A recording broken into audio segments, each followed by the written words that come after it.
are we? Why in heaven are we here?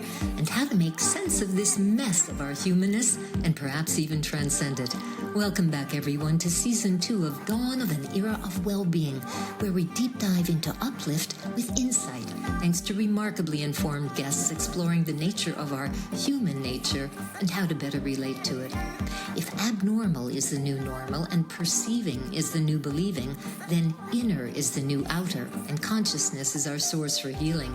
Yet for many, it still seems like anything but the dawn of an era of well-being. From climate to war to geopolitical riddles and more, archetypes are falling, infrastructures are crumbling, nations are transitioning, bedrock is shifting. So what's going on? Well, if you look at it from the outside in, it's the same old conflictual story getting rather scary. But now we're raising the bar by raising awareness that this mess of our humanness can only be resolved from the inside out. Think about that play on words. Incite, as in inciting violence, versus insight, as in vision that emanates from a profound shift in perception about the world around us and within us. Welcome, everyone, to a special edition, a special royal edition, if you will, of Dawn of an Era of Well-Being, examining the passing of an iconic archetype and how to assimilate yet another great global change. Queen Elizabeth II recently passed. Her televised funeral was seen by an estimated, so they say, 4.1 billion worldwide, the largest viewing audience perhaps of any event in history. But rather than dwell on the numbers, and despite criticism about imperialism and colonialism, whether or not one is a royalist or a monarchist, there is no denying the unprecedented fascination. Her familiarity and continuity spanned 7 decades across this planet. And with her passing, it punctuated the insecurity and instability of an ever-fragile world.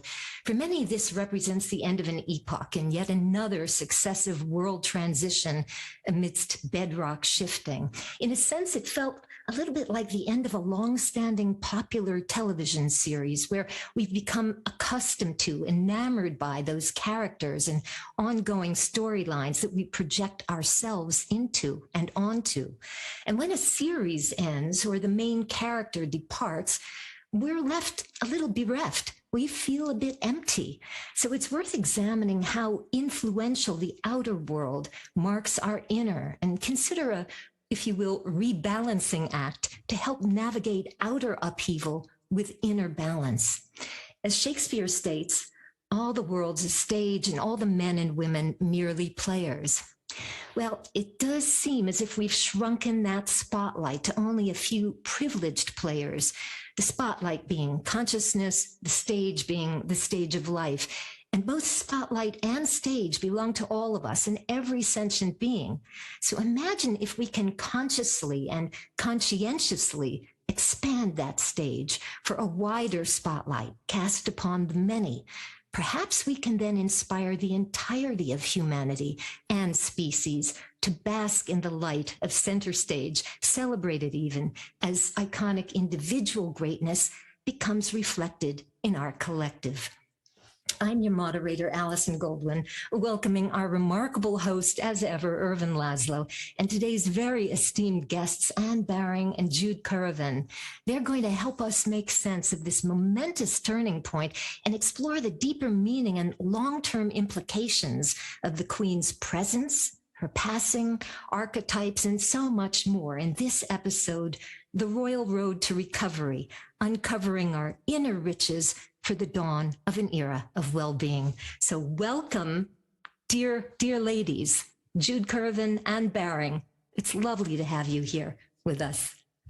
Thank you, Alison. It's always lovely to be with you. And it's always lovely to be with my dear friend, Anne. So I'm really looking forward to this exploration. And as you say, it's such an incredible timing, almost like the turning of an era and what that can mean for all of us. So, yeah. Absolutely. And I want to jumpstart this conversation with you both, and when Irvin arrives as well, in this fashion. Imagine, if you will, the Taj Mahal, Notre Dame, the Great Wall of China suddenly vanishing. And many people will remember the shock of the World Trade Center during 9/11. when outward symbols or individuals disappear, something in us also seems to. I'd like us to discuss the importance of collective mourning, and if 11 days of pageantry and the subsequent funeral were about more than just grief over the Queen's passing and this epoch, and also her celebration of life, but moreover, the loss of so much in these past 2.5 pandemic years. I mean, no one and no thing officiated in such grand measure over our collective global trauma. So are archetypes akin to parent figures? And if so, how to instill the Queen within us all so we don't lose ourselves amidst so much outer loss and turmoil? Who would like to begin? Dive in. I think that the Queen stands for the royal value in all of us, unconsciously. Therefore, she's of tremendous importance because there was only one person who's held that for 70 years in the whole world. We don't realize that we have a royal value within us. We don't realize that we carry that archetype, but she held it for the whole world as well as for the Commonwealth. And that was important, an important role, a supremely important role, because very few people are able to carry that, are capable of it. And she was capable because she was trained by her father very early on as a teenager and as a young woman. She was prepared for that role. And he knew what it was because he had the deep sense of service and the deep sense of the archetypal importance of royalty, what it means for the people to be the servant of the people. And she carried that on at a very young age, only 26. I remember, or 27. I was 20 when she came to the throne, I think. And I remember the importance of that moment. And something really sent shivers up and down my spine, even at that age, before I knew anything at all. But it was what she stood for, which was reflected in something within me. So I think Jude, I'm sure, would like to say something about that also. But for me, she carried the royal value, the archetype of the feminine as well. Thank you, Anne. I wholeheartedly agree. I mean, she came to the throne when her father died in February of 1952. So she came to the throne before her coronation the following year, a month before I was born. So my whole life, she has been my queen. And I think what's amazed me and amazed so many people at this time is this raw emotion. I didn't expect to be in tears when I heard she'd passed, but I was. And then all through that process, that grieving process, that mourning process that you spoke to, Alison, was actually a celebration of her life and her service. I mean, I remember seeing, it was before I was born, of course, but even before she became queen, at the age of 21, she was in South Africa. And on her birthday, when she was 21 years old, she committed her entire life to the people of the Commonwealth, the people of her lands. And she never, for a moment, gave up on that. Can you imagine?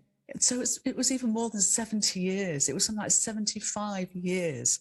And as Anne said, you know, she was trained in this service from being a very little girl. I also remember she used to call her grandfather, who was the king before her father, Grandfather England, which I thought rather nice, actually. But isn't that so sweet? It's so tender. So, yes. And so when she passed, and this is other tenderness, so the world sort of came out with this pouring of love. And I remember President Macron of France saying, and he said it in English, which is very rare for a French president to speak in English. And he said to the people of Britain, he said, she was your queen, but for us, she was the queen. And that really reflects back to what Anne was saying, I think, about the archetype. The other thing I'd like to just add into our exploration is I'd love to hear more from Anne on this deep sense of archetypal sovereignty, because in Elizabeth, it truly was embodied as serveranty. And she would often sign her letters, your servant, Elizabeth, which I also think was so beautiful. So there was this idea of beyond that sovereignty, which we all have within us, it was always in service to others. It was servancy. And another way that I've, she's been a constant in my life. I talk about moving beyond a role model where you're playing a part. She had lots of crowns and lots of jewels and lots of this and that. But she was a soul model of that servancy. It was deep inside her soul contract in this life that she would embody that soul modeling in service to the greater good. That is an excellent point, and we are going to hear Anne's thought about that, but I did want to say that came to my mind, that people are wondering, was she just an extraordinary performer, an exquisite performer who could hold the role for decade in and decade out, or was it something even deeper, which is what you're suggesting? This was her calling. This truly was a deep match, a true fit. Anne? She knew from the beginning that it was a sacred calling. And it's important we use that word sacred, because it's something that our culture has completely forgotten, has no idea of. So when suddenly the culture is confronted with the embodiment of the sacred and the passing of the sacred, it really makes you cry, like it did Jude just now, because something very, very deep is affected, something that we have no idea we carry within us. And this is the perpetuation of the role of service, which in effect is a divine role, because this is what God does for us in a way. He serves us, or she serves us. And the person who's chosen by the divine to carry or to embody this role has a huge responsibility to live up to. And she had the qualities of being which could help her to live up to that tremendous role. She knew from the very beginning, really, or certainly from adolescence, that this was something very, very important that she had to train herself for, listen to her father's wisdom teaching her, and then learn from all the people who were teaching her about history and about all the things that she would need to know. It's a very difficult role because they cannot give advice, they cannot interfere in the political life of the country that they are chosen to be queen for. So it requires enormous, self-control, enormous self-control, enormous commitment, and enormous dedication for 76 years, as Jude was saying, not just 70, but 76, and to be supported by all the people she had around her, but to keep on good terms with those, not to excite any quarreling, jealousies, envies, etc. That in itself was a fantastic achievement, because people are the way they are. They're always trying to get higher up the greasy pole, and she didn't have any of that, apparently, in her court. So I cried like Jude did, and also I thought the whole funeral was a shamanic experience. It was extraordinary.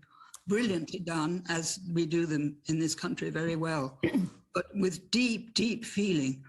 And that gave it, again, an archetypal position, if you like, in the minds of the whole world who was watching.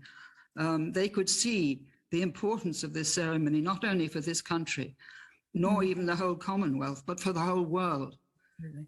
We had lost an embodiment of an archetype. And I think this is what we saw as her coffin was carried from the Westminster Abbey and then to Windsor, and then to the marvelous, marvelous services in both places. Again, on an archetypal level, you don't get that in a Sunday service. This was extraordinary. And people felt it, that you have the whole hearts of the people were with the Queen as she was carried to her resting place. Yes, you're bringing up an interesting dynamic too, about the quality of a global groundswell, whereas people who were focused on and adoring of and part of her reign throughout her 76 years, if you will, there was an understandable sense of emotion and involvement in the 11 days of mourning and then the funeral procession. But all these other people from other parts of the world who really, like even myself, who had not grown up thinking much about the Queen, from time to time, I was fascinated by her. I would tune in for this or that, but I was sobbing. I mean, I have to confess, and I was astonished by my reaction at watching this and seeing how systematically, person by person, by country, by nation, everyone was starting to share in this. Did that groundswell just did that bring us further together in support of something larger than the Queen, but something that we all need to feel, a kind of global connection to something larger than ourselves? What do you both think? Yes, I think absolutely you've hit the nail on the head there, because what she gave us the sense of that we are all one. And this is, as Jude knows, and I'm speaking about all the time, this is what's coming into consciousness now, that we're not separate little units all over the planet, but we are in our essence and in the deep round of being, which Jude knows so well about. We are connected, we are one. And she gave us that feeling, and the funeral brought us together to, as it were, participate in that oneness. And I think that, Jude, I'm sure you'd like to say something too about that.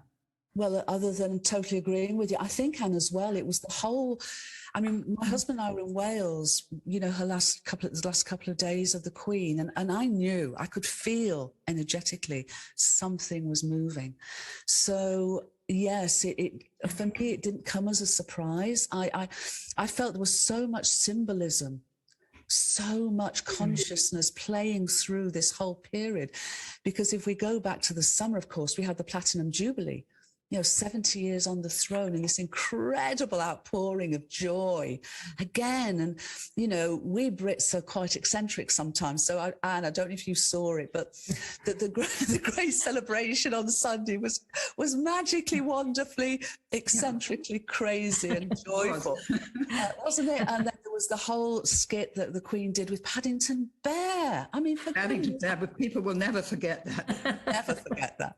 So there's incredible outpouring of joy and gratitude for her, and then only a very short time later this passing. But it seemed to me, and again I'd love Anne's view on this, the timing felt perfect. Actually, she worked till 2 days before she passed. She said, as Boris Johnson said, she saw off her 14th Prime Minister.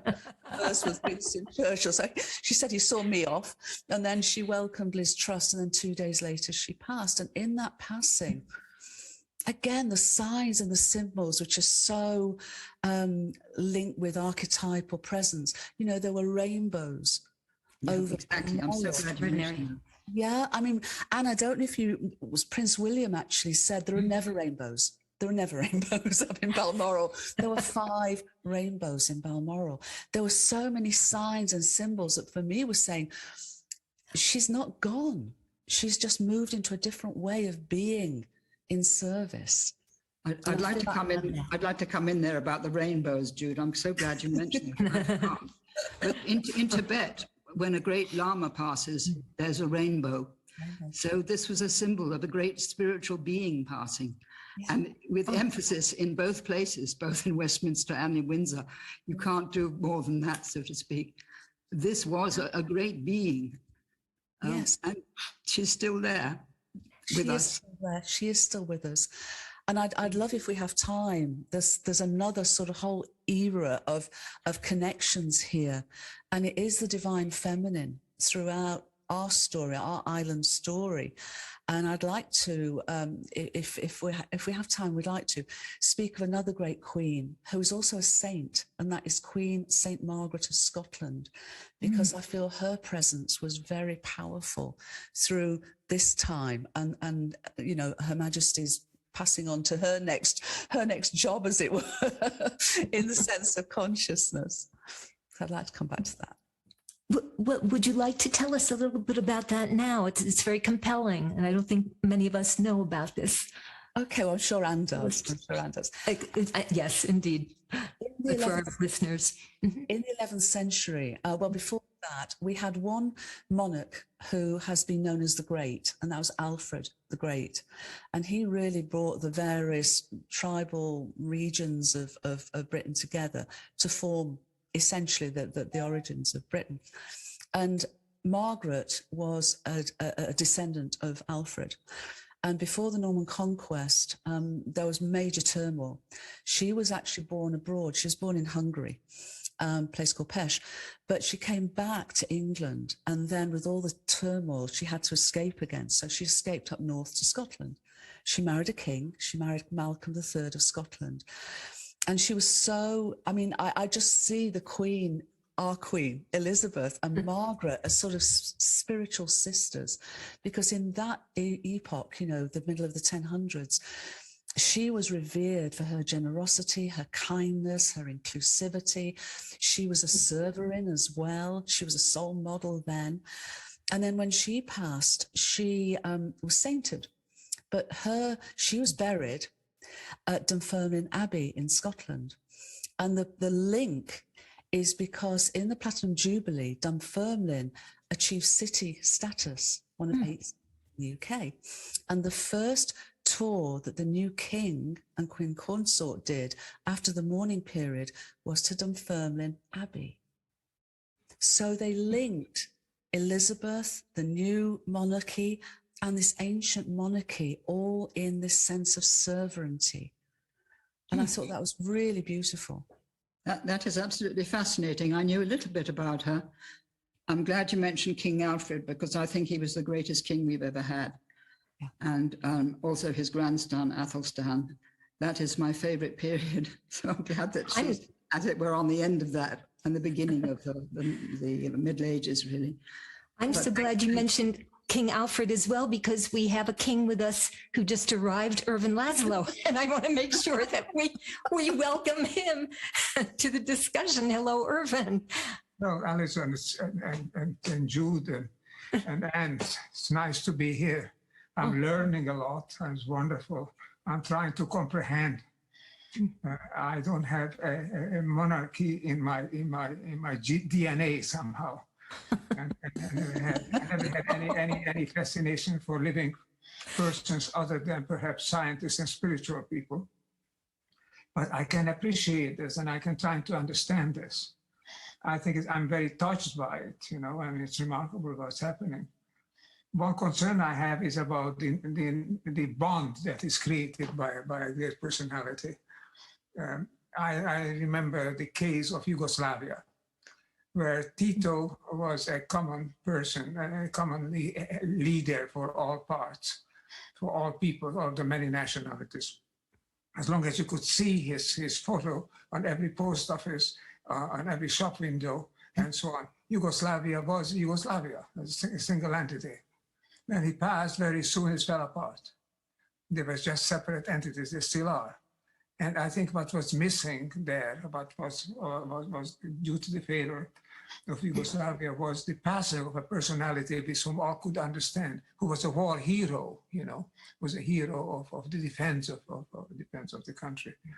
So that was a fascinating element, a fascinating example of how a personality who is admired, who is put on a high pedestal, can actually hold together a community.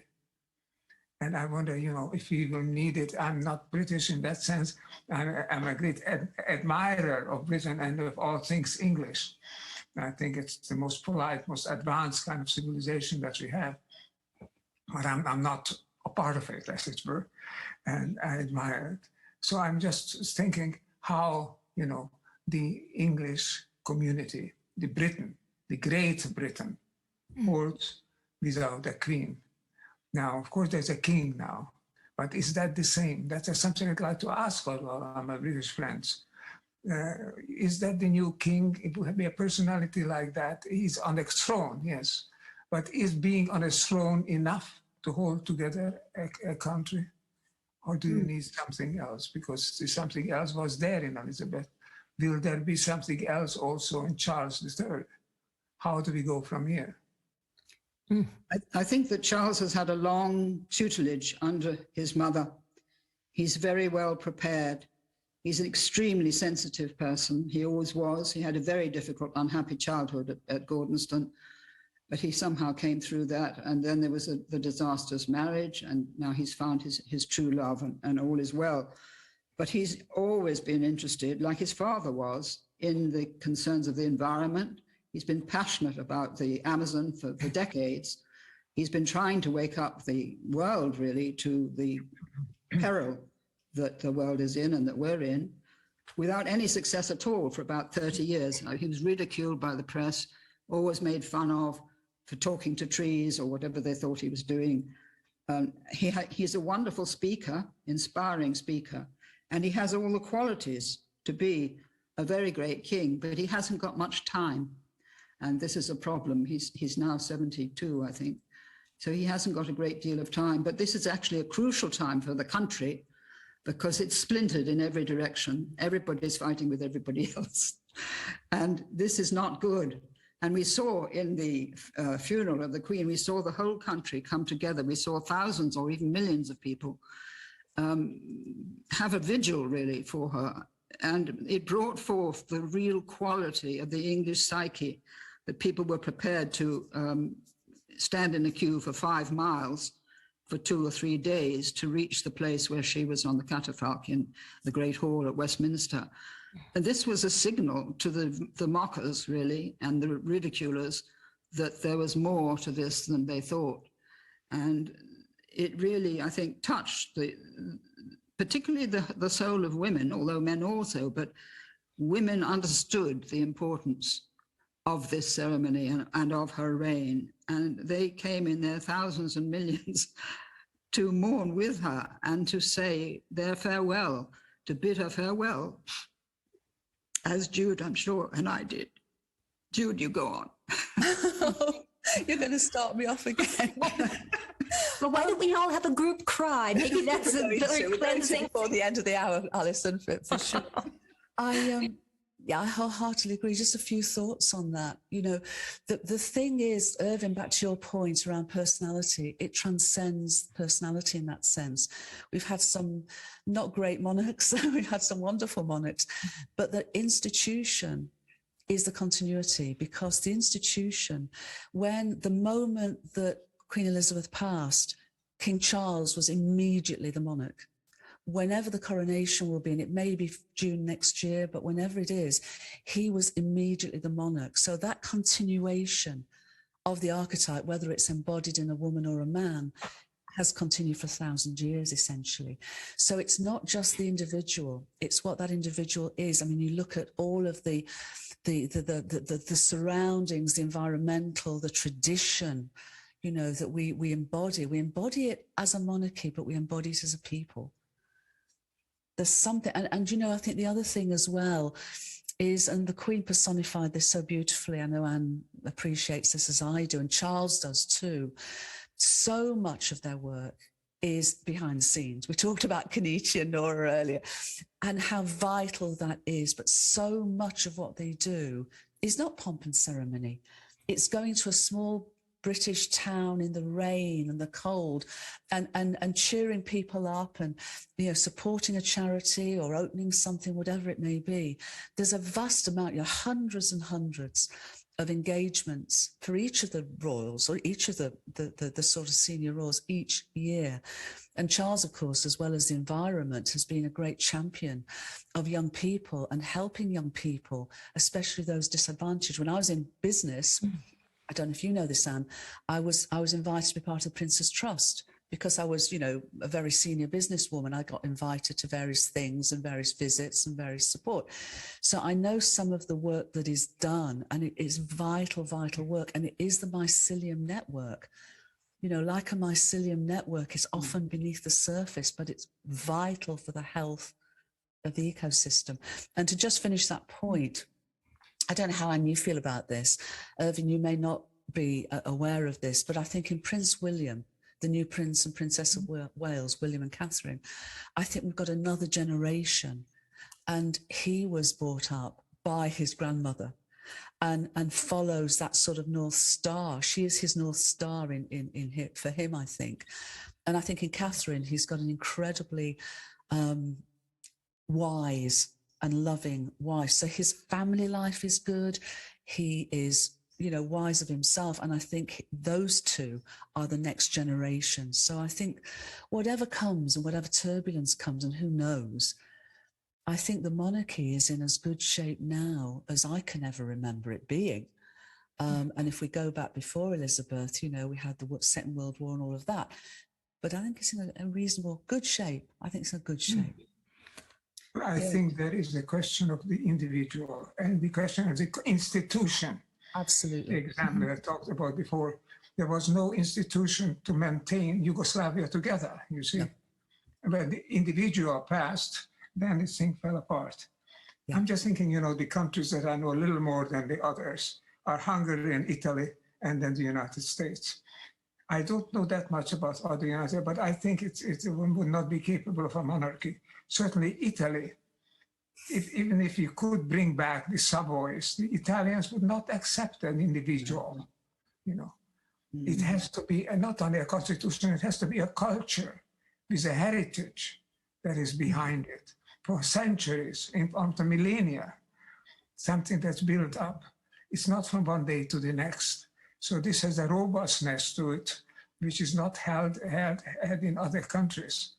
A World War II could upset a lot of monarchies, World War I and World War II, but they didn't have these deep roots somehow. The Kaiser, the Emperor Franz Joseph. I can't imagine Austria having another emperor, at this time.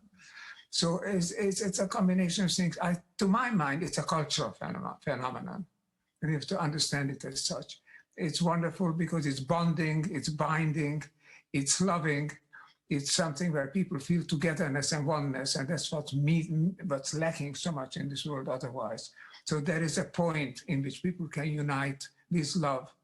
And as you express, and as Anne expresses these things, these feelings, it's very, very touching. It's deeply touching, and it's remarkable.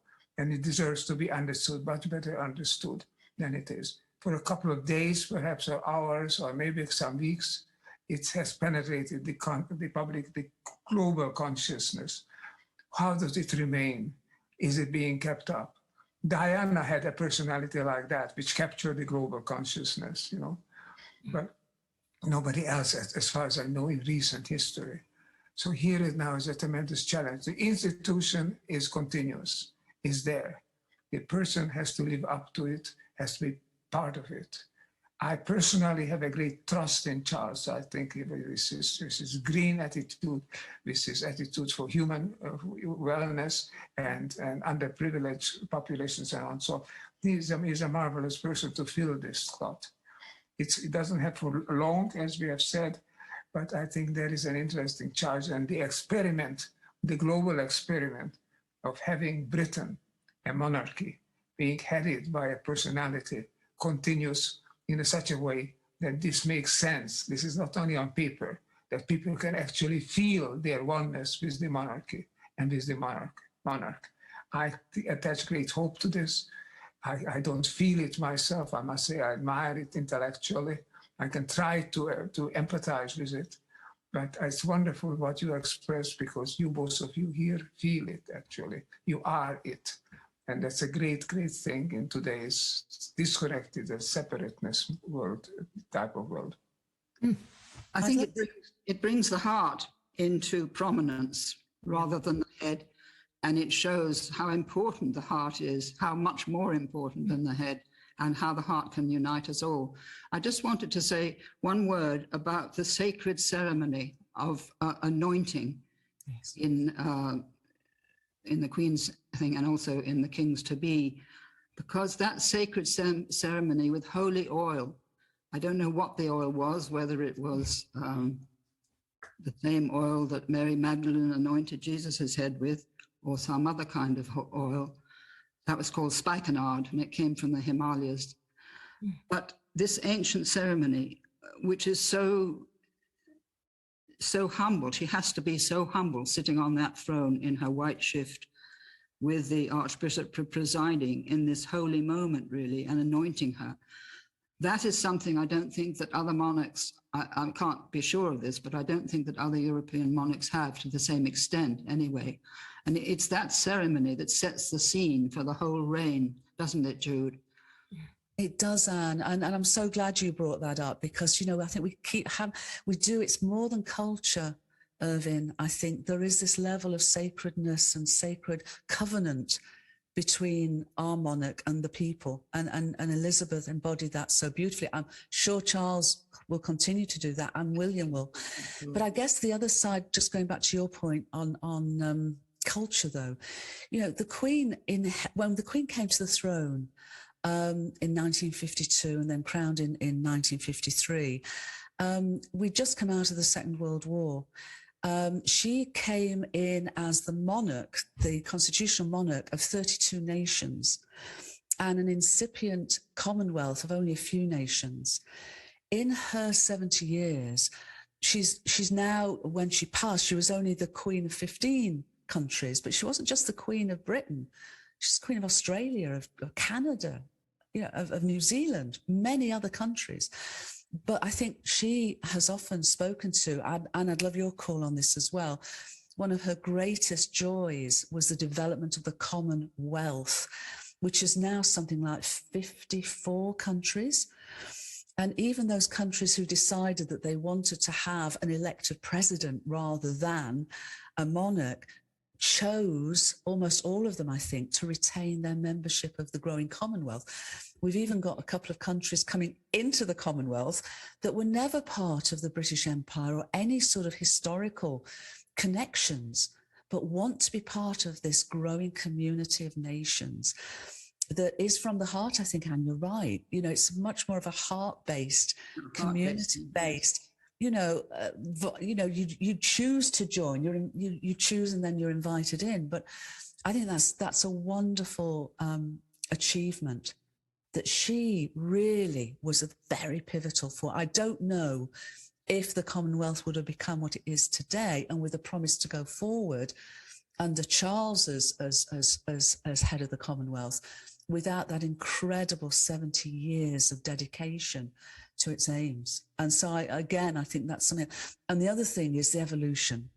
It's not, the monarchy is not, the institution itself is evolutionary. She evolved it enormously along with Philip. Charles is continuing to recognise it needs to be slimmed down. William is continuing to do that.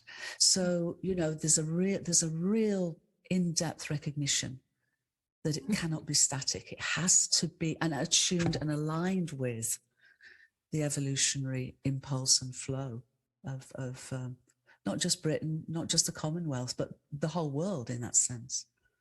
I think the next 10 years are going to be crucial to see what King Charles does, and also William when his turn comes, because we are poised at this moment of choice. And we're between the age of Pisces and the age of Aquarius. We're in that interregnum, as you might call it, or that little, maybe 200-year space between those two great epochs. And this is very important. And I don't think people feel it, but they may not know it consciously, because we are thinking about it all the time, and I'm writing about it all the time. And I think that this is, as we say, it's a continuity, it's an evolutionary movement. We can't stay still. And the minute we stay still, all the attackers move in. So it has to be something that is fluid and evolving, as you've said, so rightly said, Jude. I think that's... Anne, I have a question, sort of apropos of all that we're talking about. You have spoken about quite a lot about the ancients who had a deep sense of awe and respect for the cosmos and nature, which has been lost ever since, I believe, the Bronze Age, and that religions have not taken us into this realm to help us better understand who we are, why we're here, for that matter. Do you feel that, is there a kind of a paradox, if you will, that the monarchy is representative of the masculine solar era, and the Queen herself was a representation of the feminine lunar era, and they were actually coexisting? Does that make sense? Is that an unusual? I think it does, because unconsciously, I think that the Queen brought back the values of the lunar era, which were above all service of the people. Governments have forgotten that they're here to serve the people because they're mostly competing with each other on the world stage. So they've forgotten their primary role. But she reminded governments and everybody else that the primary role is service. And in that sense, I think she certainly, activated ancient memories, ancient ways of behaving, which she may not have been aware of, but which is there in the collective unconscious, if you like. So she was able to, as it were, give voice to these different values and give supreme voice to them. She was not there talking about power, but that what Jude has said over and over again of service. And I think that's just so important, because we have to move into that other mode. Otherwise, we've had it as a species. If we don't, all of us, realize that we have to help each other, love each other, grow together, and realize we're not here on this planet to twiddle our thumbs and seek our own aims. We're here to serve the planet primarily. And secondly, we're here to serve the life of the planet in ways of maybe our own children or the animals or the plants, insects, whatever. But it's the whole panorama of service that we're involved in, as David Attenborough has said so brilliantly in his marvelous programs. He is an awakener also of this ancient awareness that everything hangs together. There's no separation either between the divine ground and us or anything else. And that's another thing I'm writing about, is the need to change our image of God, because it's insufficient to carry us through the next phase. It's too narrow and it's too patriarchal, and it doesn't have the feminine. So the Queen compensated herself for that lack, although she was completely upheld by the image of God that she'd inherited. And that was what sustained her, as it were. But nevertheless, she was able to introduce her own concept of what divine service is. I think that's just wonderful. I agree. And Alison, going back to that point, and the lunar solar, and the sacred marriage, of course, is the sacred marriage of the feminine and masculine. I mean, some of the work we've been doing over the last few years is literally, and this evolution of sentience on a planetary and cosmic scale. And very interestingly, within the British Isles is this sense of the arising of the feminine leadership and the co-arising of the masculine spirituality. And how that then, at both the mundane landed level, but also the higher levels of consciousness, are now re-entering into that integral sacred marriage. So I think it's very interesting that, as you said, Charles has always been incredibly spiritual, as indeed the Queen was. But, he's really been emphasizing through his lifelong audition to this point of the longest audition in history, masculine spirituality. And now he's moving that masculine spirituality into the leadership aspect, and the Queen embodied both the leadership and the spirituality. The other thing is Anne knows far more about this than I do, but of course 2,500 years ago there was that epoch which was called the Axial Age, where, there was the impulse of new spirituality, new religions. And my sense, and like Anne, I'm doing a lot of writing at the moment, is I'm describing this time as a coming unitive age. So just as 2,500 years ago we had a coming axial age, I think we are waking up to remember we're inseparable. And so the narrative of that, a unitive narrative of that, all that we're all writing about.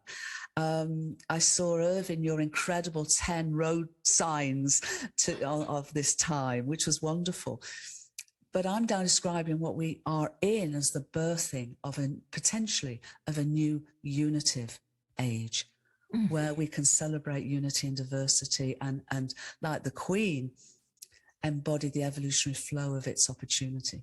So, and a new consciousness, Jude. That's what it's all about, because it cannot be. What I mean is unitive consciousness. Yeah, and it's awareness of being something completely different from what we've ever thought before, because nobody told us why we're here on this planet.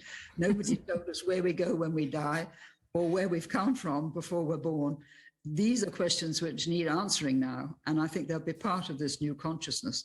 I think what Christopher Bache calls the future human, and also Jean Houston and Anna-Louise Schmitzman, the new human is coming into being, and the young people now probably are beginning to feel the embryonic rise of this new kind of consciousness. They're looking for it all around.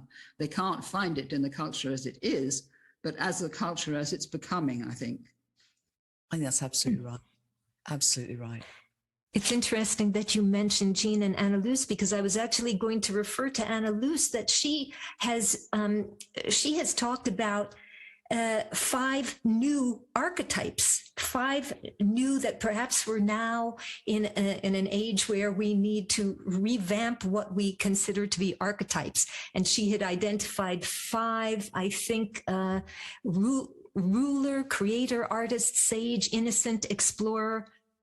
No, I don't know if I'm reading the wrong list of archetypes. There are so many, but she did mention 5, and I was very intrigued by that. Are we in the process of reforming and redesigning what has been the traditional model of archetypes into something totally new? I think we are, and I think we're being helped by people on the other side, probably including the Queen. Because they are waiting for us to be able to become capable of listening to the advice that they've been giving us for thousands of years. And I think this is coming through now in many ways. There's lots of channeling material coming through, which I think is very important. There's people like Jude and myself writing books, and dozens and dozens of them, and giving talks and everything. So there is a tremendous ferment in the world culture. And there's also fear, as we mentioned at the beginning, fear of nuclear annihilation. Yeah. But that is accelerating the process of change, because if we don't have this fear, we're not going to budge. We just stay as we were, sort of thing, and things will just go on. But the fear of something so catastrophic, which would destroy a great part of the earth, as well as millions of people, is activating survival instincts on a different level, not in responding with bombs, but responding with different ideas and different actions. And that's, I think, absolutely fascinating. I don't want to depart from this world. I'm probably just about ready, but I don't want to, because I'm so interested in what's going to happen. What do you think, Jude? I think you're going to be with us regardless, Anne. I'm just as a queen. I don't think you're going anywhere. You're just going to be on the other side of the doorway and say, I'll be hanging around. But I also been doing quite a lot of work over the last few years in terms of the evolution of archetypes, not just new archetypes, but evolutionary archetypes. Fascinating. And I think that is really interesting because, and other people who are doing this are Richard Olivier, who I know Anne knows as well. You know, these archetypes, these astrological archetypes, the Logoi archetypes. So what I've been looking at is 2 additional archetypes, in addition to the 10 classical astrological archetypes of Sol, Luna, and the planets other than Gaia. So I've been attuning with Chiron as an archetypal healer, as an evolving healer archetype, because our illusion of separation, our worldview of separation, of course, has caused enormous trauma. And so it seems to me that in 1977, when Chiron was first seen and named after the ancient Chiron, you know, the centaur, the archetypal healer, that Chiron has a part to play in our collective conscious at this point as a healing influence in terms of our healing, our relationship, you know, with ourselves, each other, our beloved Gaia and beyond. And the other evolutionary archetype that's coming through very strongly is that of what we call in astrology the North Node of higher purpose, which is like the whole of the universal's impulse to evolve being seen in this archetype. And the archetype of the North Node involves an aspect of sun and moon and earth. So this is still something, and I'd love your views on this is still something that feels emergent in the field. But I'm really sensing that those 2 evolutionary archetypes, the healer and the higher purpose, are really potentially able to help us with all those wonderful voices and all that wonderful support that you were just speaking to through this, transitionary, birthing, emergent, turbulence. There was a very interesting conversation last night on the SMN, which I joined in on, starting with the questions, what is the matter with us? And there were many people who made different suggestions, and one of them was that we're overpopulated. Another was mine, that we have to change our images of God. But the third, which came from a psychiatrist who's now in his 90s, I think, I can't remember his name at the moment, Alan Sanderson. He said if people knew they were immortal, there would be a huge change in consciousness. And I think that ties into your healer, Chiron archetype, and also purpose, higher purpose. If we knew our higher purpose, so much of our hatred and misery and unhappiness and confusion would just vanish, because we would have a focus and a relationship with that higher purpose. And we would be healed, as it were, from the terrible suffering. I put it down to the myth of the fall, in which we were told we were sinful beings. And we've been told that for 2,000 years now, and it's gone deeply into the human psyche. And if we discovered that we're not sinful beings, but divine beings with immortal souls, what a difference that would make. What a huge difference that would make. And so I put the change really into those two things. First of all, that we are immortal, and secondly, not sinful, but also that we have a purpose on this planet, and that is to really love the planet and be loved in return, because we're part of her. She is our mother. We can't exist without her. All these things are coming in. It's so exciting to be living at this time. You know, it's exquisite to follow the course of this conversation. And I'm realizing that, Jude, you had both of you had come into a sense of your purpose, as I think Irvin also sensed at a rather young age. You were fortunate enough to have some kind of a sense. I know that, Anne, you had mentioned that when you were in, I think, your early 20s, to rescue the feminine values, that was your sort of life's work, your life's purpose. Jude, you came from a family lineage of lionesses, if you will, who instilled certain values where it was just no question for you how to approach and continue into your life and let things unfold and help inspire, open people to understanding. Irvin, I think through the musical note, you were inspired, you were prompted. You were all fortunate enough to know your purpose, in a sense, from a very tender age, a young age. So many people are not. So many people are upended and searching and traumatized, in a sense, by not having that kind of anchor. Because in a world where the storms seem to be accelerating and intensifying, how reassuring to know from some deep place within, that's why I'm here. That makes sense. That's my queen role in life. It's very reassuring, isn't it? And it's a blessing when you find it so early on. Yes, you put it beautifully, Alison. I think that's absolutely what people need to feel. But I didn't start so young, actually. I had a wonderful mother, and I had channeled messages through her which said that the world has to change. Even at the age of 13, this is what I was learning. But I didn't come into my own until my 50s, until I had an extraordinary dream of the cosmic woman. And then I knew what my true purpose was. But until then, I was sort of faffing around. And I think that's a technical term, Anne, isn't it? Faffing. And Alice and I did an awful lot of faffing as well. I kept going, and my curiosity kept going. And I guess there's a very deep level. Yeah. The other realization I came to, which Anne referred to, is I remembered that I was inseparable from the whole world. However tough it was, however, for a long time when I was young, I really didn't want to be here. It was just too hard. It was just too hard. But I kept going, and my lioness and lineage made sure I kept going. But like Anne, it was a journey. It wasn't, yes, wake up and I'm young and everything's in place. And it's an ongoing journey. But I would say, like Anne too, it was only probably around 50, with all the journey so far, that suddenly it all came together. Yes. And also, most important thing is that suddenly we had a whole collaboration of friends who had also come to the point of realizing that we could work together. For instance, David Lorimer of the SMN and Irvin, and people suddenly have realized that they've been preparing to work together for this great, as it were, revelation that's coming through, I suppose, and working to bring it through in their own lives, but also in collaboration with others, like that great meeting in Canada on Sunday. This is a collaborative endeavor. And I can see that we've all been born in different places and slightly different times, but we've all been drawn together little by little by our joint interests. And that has given tremendous strength to our work and sort of depth to our work, really.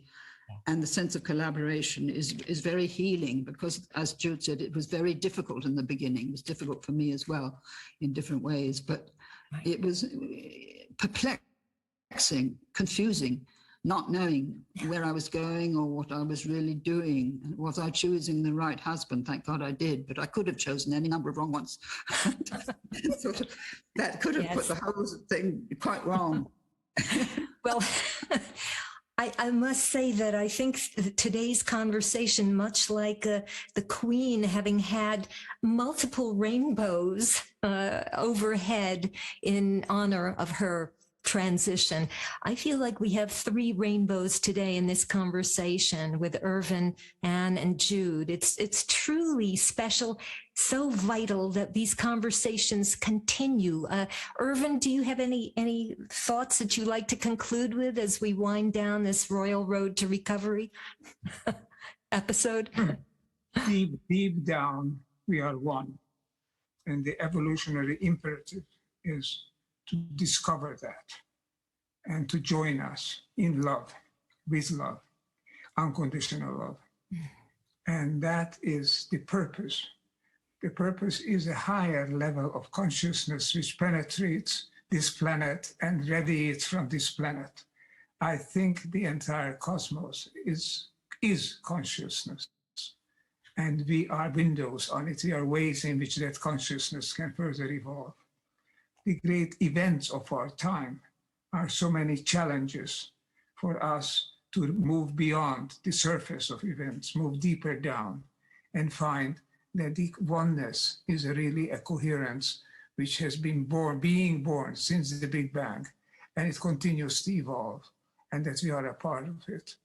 The ultimate purpose is not difficult, but I think it is so intimately rooted, not with the body, but with the consciousness, which is a major and basic element of the universe. If we can elucidate that, if we can advance that, then we fulfill our purpose. Perhaps it's a personal statement, that's my belief. My consciousness is my contribution to the evolution of the cosmos. That's the way we can all together evolve. And what we hear here today is really the enunciations, the elucidations of this deep sense of oneness, of belonging, as it comes forth, even in the midst of chaos and uncertainty and depression. This is a very difficult discussion that we have had today, a conversation today, than one would have on any forum dealing with current finances or environments or whatever the everyday affairs. This is all up, but the upshift is here with us, and it's in our consciousness, it's in us. If we can elucidate it, if we can express it, we can make the whole world shift up higher on the level of evolution, on the evolutionary scale. I trust in that. And I find that conversations such as we are having here are absolutely a channel for people to open up and to say, aha, I can see that, I can feel that, I can be a part of it, I want to be part of it. That's obviously the contagion that we want, not a virus, but love. I mean, that's what is really truly contagious and can get us past. We are in a very, very difficult period. We mustn't forget that. We are really at a decision point, at a bifurcation point. The wrong decisions can take us into incredible, catastrophic, some of them irreversible positions. So let's not forget, but that is all not a threat, not a danger. It's a catalyst. It's a challenge. And that is why we can move forward, because we are now challenged. We know that we have to move. We can do many things, but we can't stay as we are. The great lesson is unsustainability. You can't be what you were. You have to be something different. Now, how does, to bring this back again, how does this relate to this wonderfully felt community in Britain, which English people feel more than any other type of person? Also, everybody can join it. How does this relate to the monarchy as a form of, as an expression of oneness in society? I think this needs to be explored. It has been probably explored, but it needs to be further thought. What is the future of monarchy as an expression of oneness in society, and as the oneness of society with the cosmos? Big questions, very exciting, and I'm very grateful for those who organized this meeting, for Alizo's moderating it, and Jude and Anne for participating in it. It's a great event to listen to share, and to hear over and over again, and then to join in. Just a joy and a privilege to hear your thoughts, Irvin, your beautiful expression. Jude, Anne, any last thoughts before we terminate this episode today? Anne, would you like to go first? Yeah. No, I think this has been the most interesting and inspiring conversation. If people listen to it, I think they will get hope and inspiration from. I really do. Thank you so much for arranging it, and it's been a great pleasure. Absolutely a privilege and a joy. Jude, last thoughts? Just to add, it's been my privilege and joy to be for us all together. But I always, whenever I have a sense of the Queen, I first think of love or feel of love. I then feel of her gratitude and the gratitude she showed to others when they were so grateful to her. And the third thing is joy. I mean, everyone who spoke of her, because you didn't see that private woman that often, told of her sense of humor.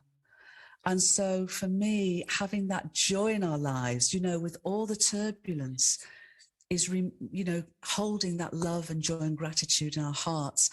And I go back to one final quote of her. In the middle of the pandemic, when we're all in lockdown, she gave a fairly rare address to the nation.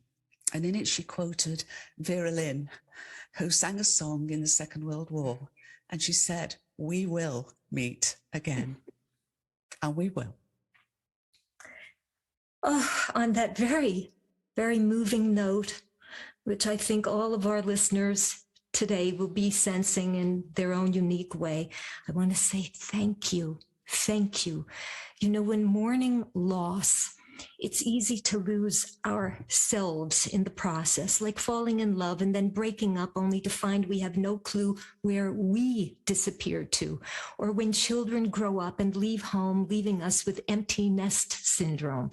Why isn't the global body as demonstrably important, not just conceptually, but demonstrably, as the individual regal body that was recently laid to rest, from the common wealth of nations to the common wellness of nations, well-being of nations? Maybe the new paradigm of monarchy can throw a colossal party for the planet, celebrating every living being and broadcast that live worldwide.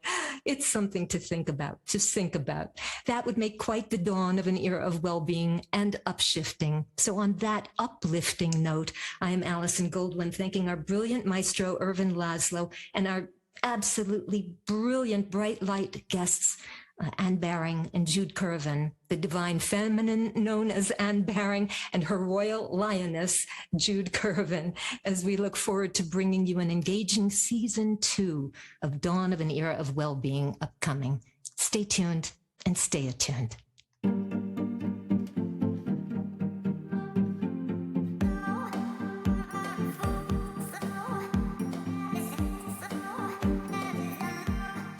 Thank you for joining us. Dawn of an Era of Wellbeing is a co-production of the Laszlo Institute, ITEA Institute, and Select Books. It's produced by Nora Cesar and Kenichi Sugihara, with theme music Chimera by Biba DuPont. The book, Dawn of an Era of Wellbeing, co-authored by Irvin Laszlo and Frederick Saul, is available wherever books or ebooks are sold. Please subscribe to Dawn of an Era of Wellbeing, the podcast, on Apple or Spotify for more fascinating guests and discussion. My name is Allison Goldwyn, founder and creative director of Synchronistery.com, a future party for the planet broadcast live worldwide. Wishing you well-being till we talk again next week.